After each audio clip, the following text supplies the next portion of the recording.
Okay, so the question is, camphor is used as solvent to determine molecular mass of non-volatile solute by Rast method because for camphor देखिए Rast method जो होता है वो solid solid के mixtures के लिए use होता है और इसे एज ए फैक्ट हमें याद रखना है बेटा।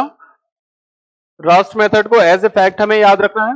इस क्वेश्चन में जो हम कंसेप्ट यूज कर रहे हैं दैट इज कॉलिगेटिव प्रॉपर्टी, और कॉलिगेटिव प्रॉपर्टी में अभी अगर हम लोग बात करें तो ये है डिप्रेशन इन फ्रीजिंग पॉइंट। तो इस क्वेश्चन का सही ऑप्शन होगा रास्ट मेथड में कैम्फर यूज करते हैं because it's molar depression constant is high. बिल्कुल सही बात है, एज ए फैक्ट हमें याद रखना है। मेल्टिंग पॉइंट इज हाई,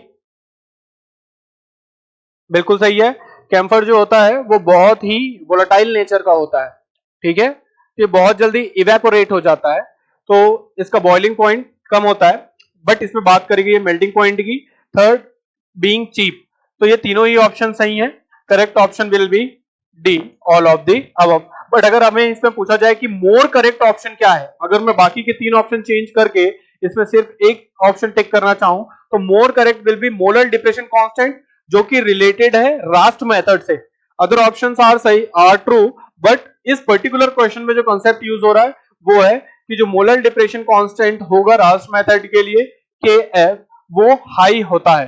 तो correct option for this particular question will be option D.